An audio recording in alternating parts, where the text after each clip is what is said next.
Dear conference participants and dear organizers, the conference has been a truly inspiring experience. I have gained many new sights during the previous 2 keynotes and during the sessions during these days. I want to thank the organizers for the chance to share today some ideas related to proximity with you.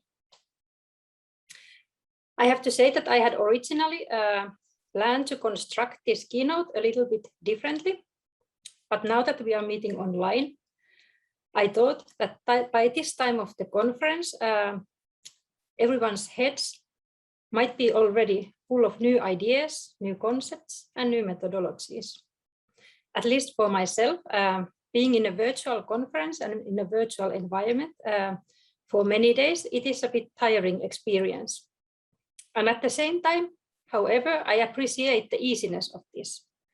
It connects us easily from distant places, and it gives us a certain possibility to get proximate to each other.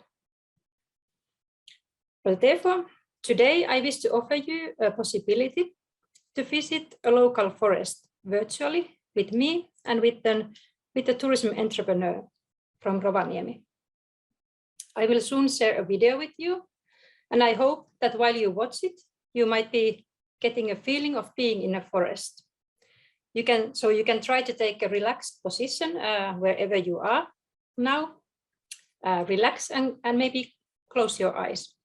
Especially towards the end of the video, I ask you to join us in slowing down in our proximate surroundings. And I hope that this video might empirically resonate with, for example, encounters or enabling relations that were discussed and mentioned in the 2 previous keynotes. This video, it stems from the onto-epistemological work that we conduct in our research group, which is called Intra-Living in the Anthropocene.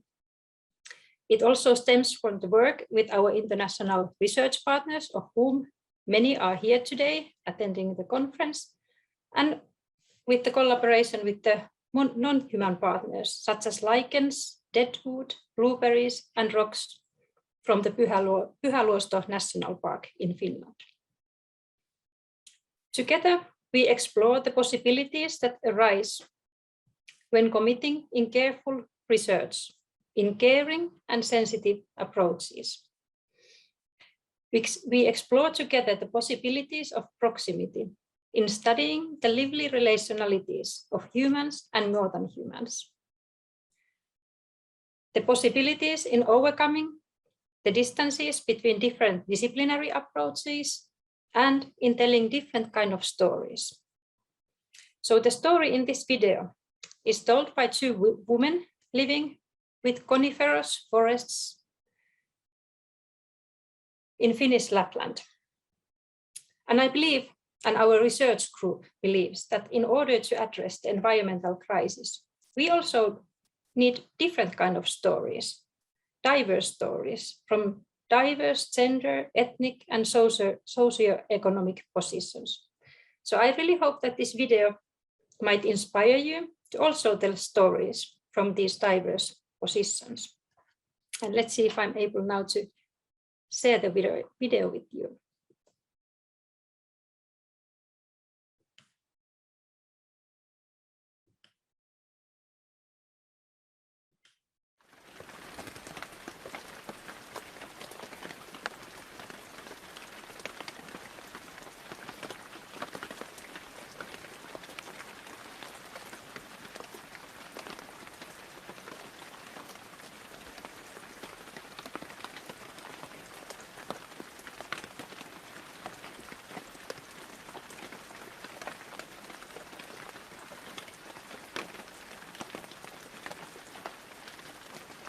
The situation with COVID-19 seems to be easing slowly, and it feels that people are bursting with desire to travel again and to engage with tourism.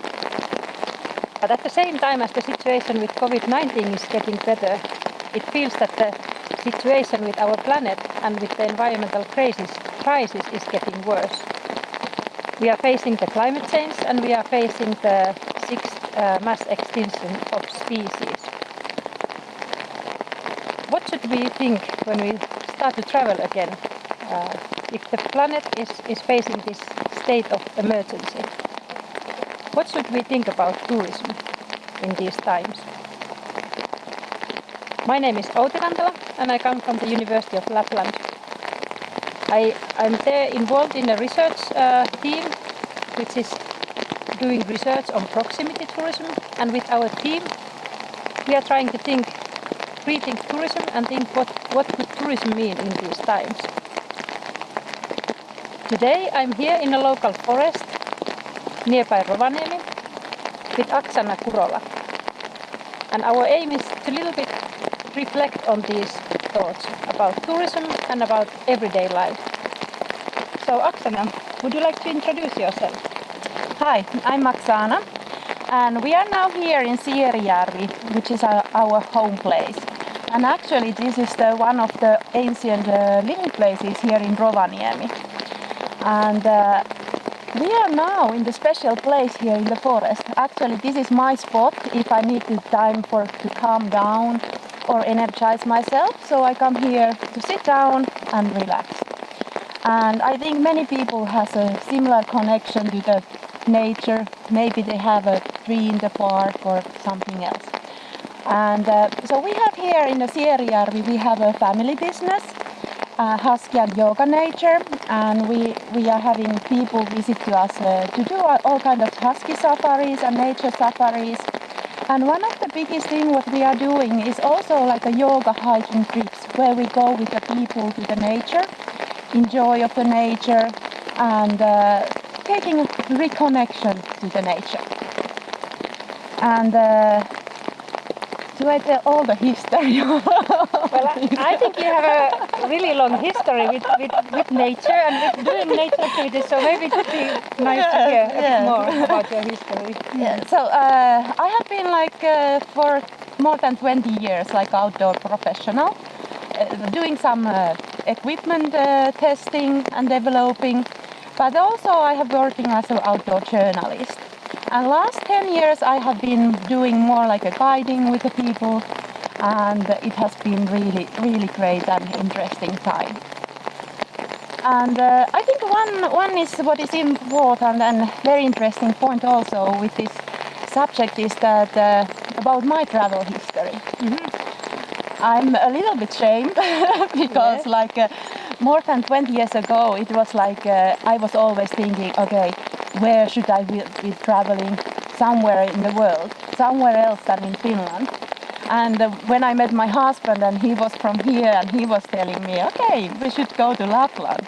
And I was thinking, oh, it is so boring. I don't really want to go there. But well, I did go and we went to the Korouoma. So it's a really beautiful big canyon near to Rovaniemi. And it was winter time, so there was a great ice falls. And then I was surprised. I was like, I didn't know that we have such a places, amazing places here in Finland. And I made a decision that if I don't know my own country, I shouldn't be traveling anywhere. And that's how it has been going after that. So our circle traveling is getting more smaller and smaller.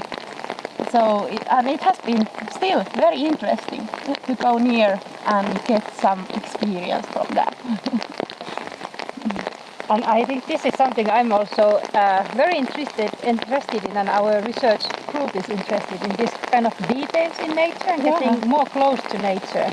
But what would you say that the people that you mentioned that you are nowadays more and more guiding people in nature. So the people who come and who you are guiding, what kind of role does nature have in their everyday lives? I think the one thing what has changed also, like 20 years ago, if you were thinking Finnish people that they need a guide to go to the nature, everybody would say no, it's not a worth of idea, like organize it. But nowadays people they want to go to the nature, but they are a little bit afraid of it. So they really need a guide to go there, and they need to have like a safety environment, safety feeling to go. and then they can enjoy of it.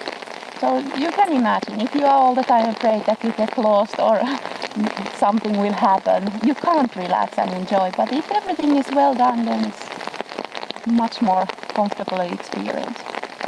Yes, and I think, for example, the research has shown that in Western countries people spend more than 90% of their time indoors, which Yes. I think is amazing. But if I think of my everyday life, it happens so easily that you just do things and somehow you don't find the time to be outdoors and engage. Yeah. So maybe this is also... Yeah, I think that's how it goes. Because it needs a little bit more effort to go outdoors. And it's easily, okay, we look outside from the window. It doesn't look really nice. It's like the weather now. Yes, I think it's maybe it is +1 now and raining, and we have this nice idea of enjoying the autumn sunshine and some cup of tea, and we are now here in The rain. the rain. Still, But it's it's nice. great. Yes, it is. But I think it's also nice because I know that we both have I think I have 4 layers of clothes under the jacket, so it makes so maybe this is also that if you spend the whole kind of day inside and then when you should go outdoors, it's maybe this kind of knowledge of how to dress and what to do, and as you say, that then it makes us to feel a little bit uncomfortable and maybe afraid. Yeah. And I think it's also like for us that we don't know. This autumn is a bit difficult because it might be a very warm day or it might be very cold. But if you know the basics, so I mean, I have quite a lot of wool underneath, then a cutrelle on it, so then you can enjoy of it. But it's very important that you have a comfortable feeling. So of course that might be the one thing. And I think that if you want to make it easy to go outside, you have to have all these clothing near to you. So that's not the thing that you have to find out all the things, where they are, where should I go. But you have it easily and you can just go. And it doesn't need to be a long time. Very often we think, okay, if we go to do hiking, at least 1 week, better than if it's like 2 weeks. But even like 15 minutes outside, it makes your life different. So maybe you are right that we should not think about tourism and travel something that is, as you said, that you were also used to traveling far away places, that it should be something so different from our everyday life, but something that we could do every day or more often, and something that we could do in relation to nature. Yes, absolutely. That's something I think we really miss. Even we don't realize, but when we go to the nature, we feel it that this is something what we miss from our life. And I think if we live in the cities in the center, it's very different there. We also always have some kind of noise behind there. The walking, you can't walk on the street. You don't have to take care where do you step or so on. But when you go to the forest, I think it's a different culture. Because now you need to be aware of all of the steps. Where do you put your feet? And you start to open your mind and you start to look around. You get the smells and all the colors. And so there's when we are outside, if we look only the green colors, we have so many different tones of it. So it's just not the green.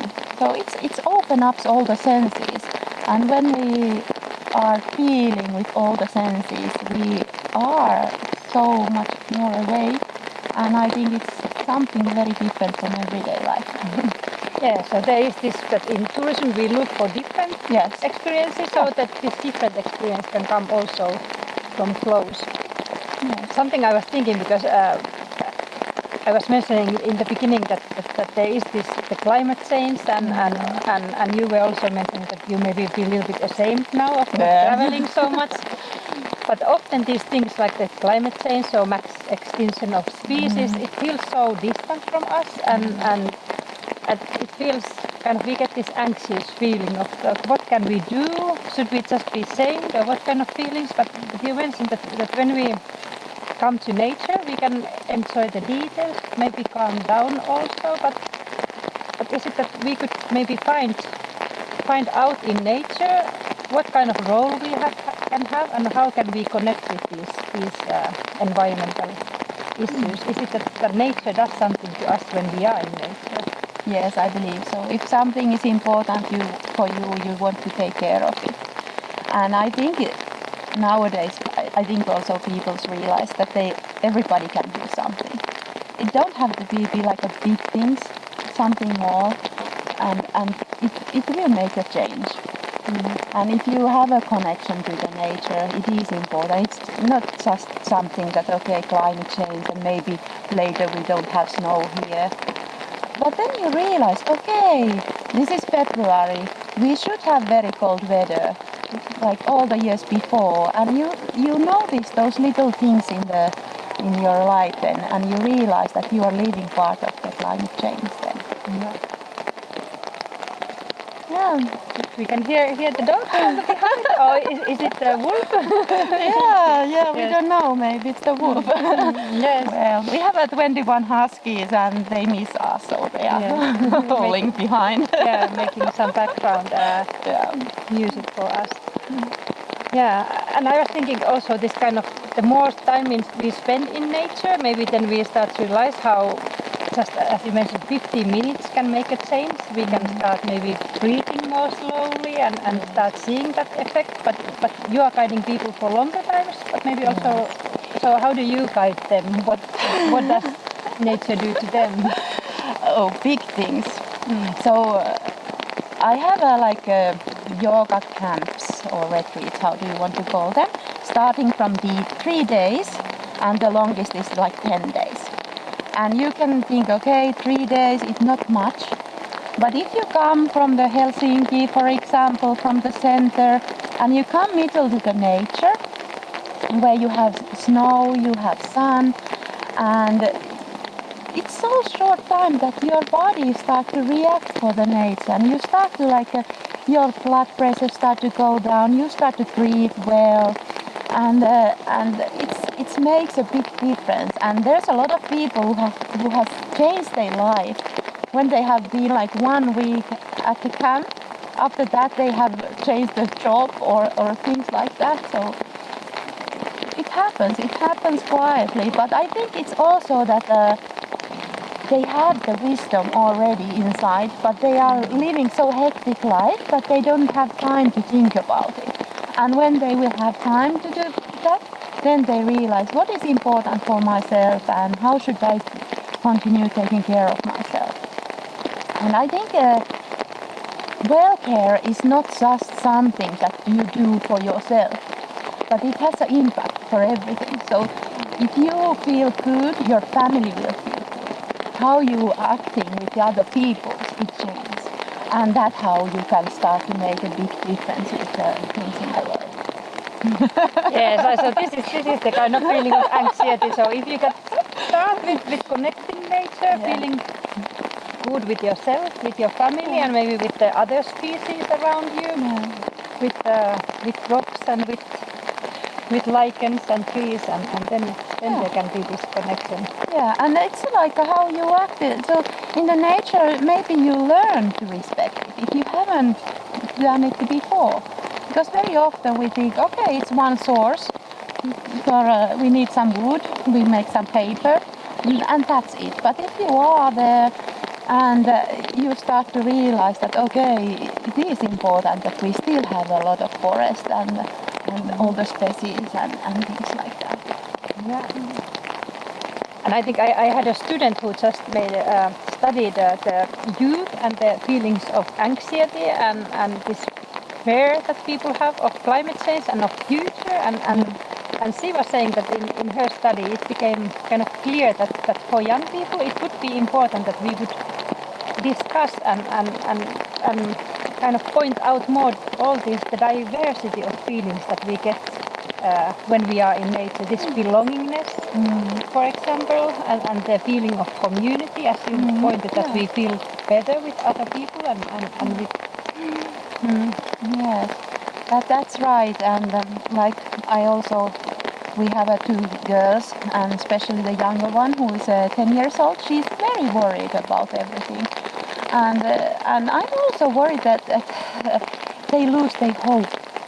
So I'm thinking that it is very important to us that we show for the children all the things in the nature and learn them how to be there, and that they see that okay, we still have possibility to change the things, and we have a hope. Yes. In our life. Yeah, and maybe this hope can come from this connection. I was thinking because we in our research group we do research about proximity tourism, but then to think what is tourism that is near to us? Does it mean that we don't travel far away, as we maybe should be now thinking more, or could it also mean that things in nature come more proximate or more important and more near to us, and how can we do that?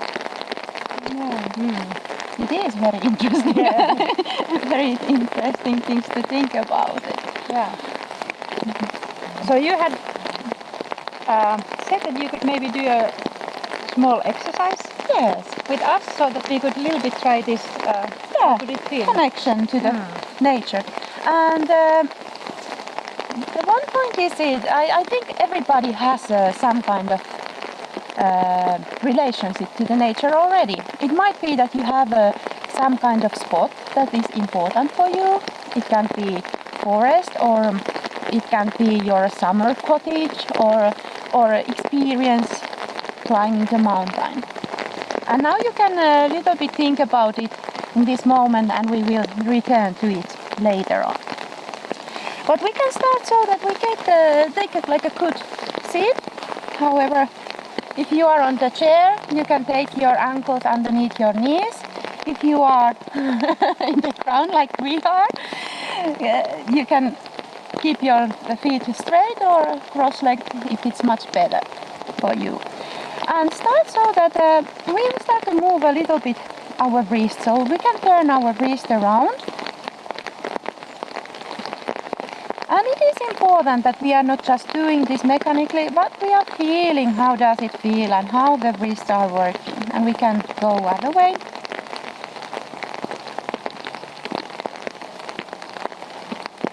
Good. And then you can take your hands to your shoulders and just to make a round, big circles around.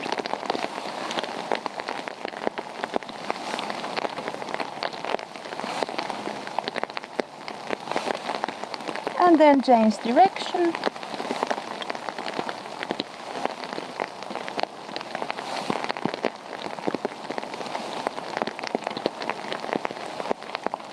Good. And let's make some twists. So we do like a paddling, reverse paddling. And now you can feel that it's moving your spine quite nicely, making you a little bit more alive, refresh you. Maybe you have been sitting next to computer whole day, so little movements there. Okay, and then you can shake a little bit your arms, and then you can start to roll your neck a little bit by just feel how does it feel. So some of us might have a little bit tension in the neck or some pain there, so feel what is best for you. And then change direction.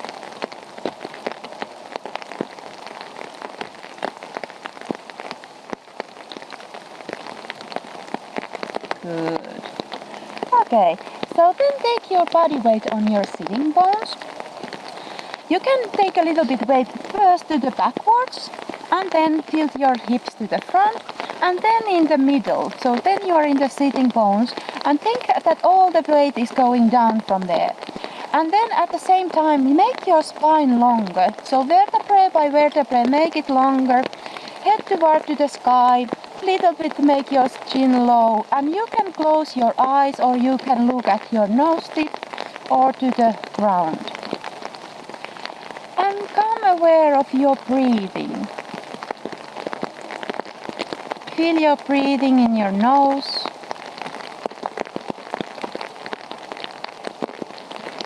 And you can notice that when you come aware of your breathing, your breath starts to get longer. Also make your exhale long.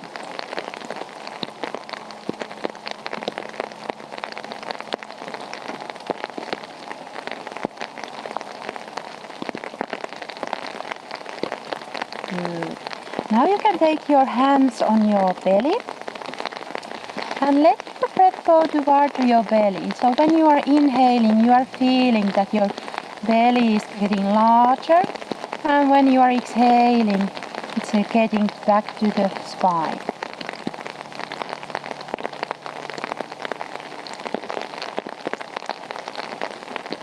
And let the inhale and exhale be similar, as long both and as strong from the beginning to the end.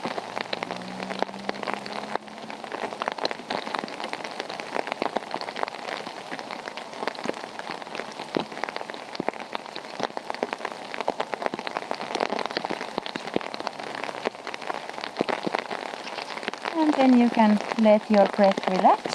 You can take your hands on your knees, or where do you feel the most comfortable. And then think about that you are breathing through your whole body. So you're inhaling through your sole of your feet, and the pure air is going through whole your body, to every cell,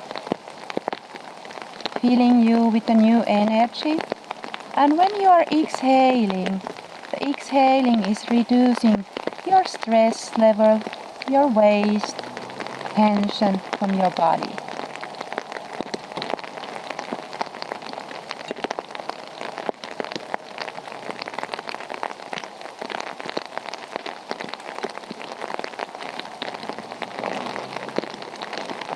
And now you can go to your favorite place in the nature.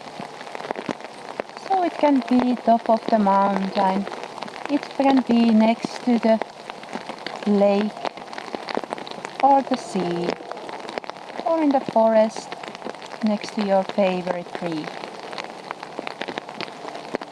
And when you are there, feel how does it feel on your skin. If you feel the warmth of the sun, or if you feel refreshing water drops on your skin.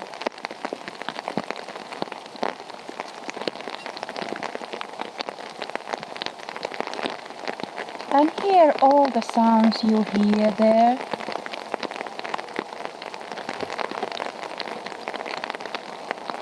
Maybe you can hear the birds singing, or water, or the wind.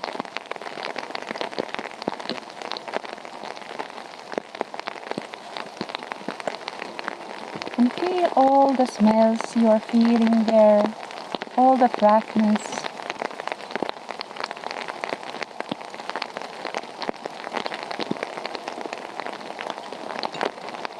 And feel the taste.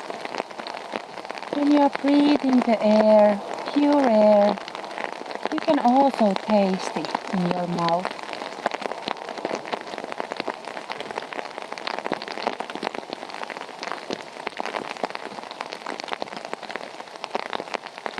And what can you see there?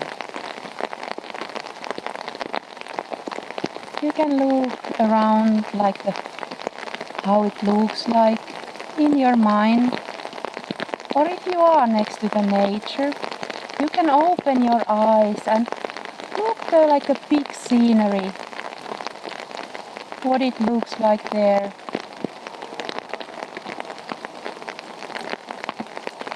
And then you can look somewhere near something small.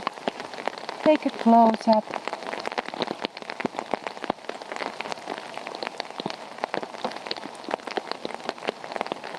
And feel how do you feel in your body there. How is your mind?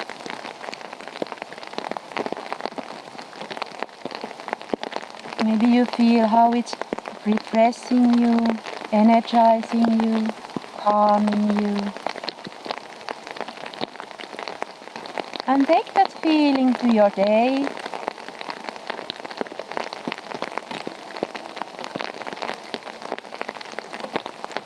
And then little by little you can make your inhale longer and deeper.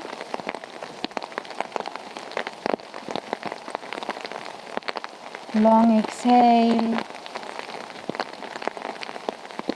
And let your breath wake up your body. You can feel your arms, your legs, your hands, your feet, fingers and toes. And you can move a little bit your fingers and toes. Turn your ankles and wrists. And then you can take hands in front of you and you can say thank you to yourself. And I say to you all, kiitos for being with us, doing this practice here. It was really great for us. Thank you. Thank you, Oksana.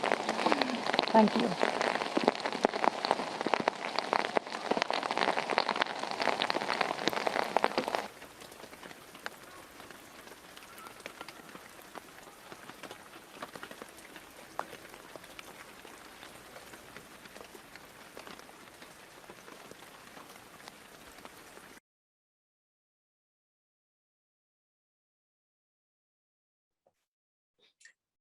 So thank you. I hope the video worked well for everyone.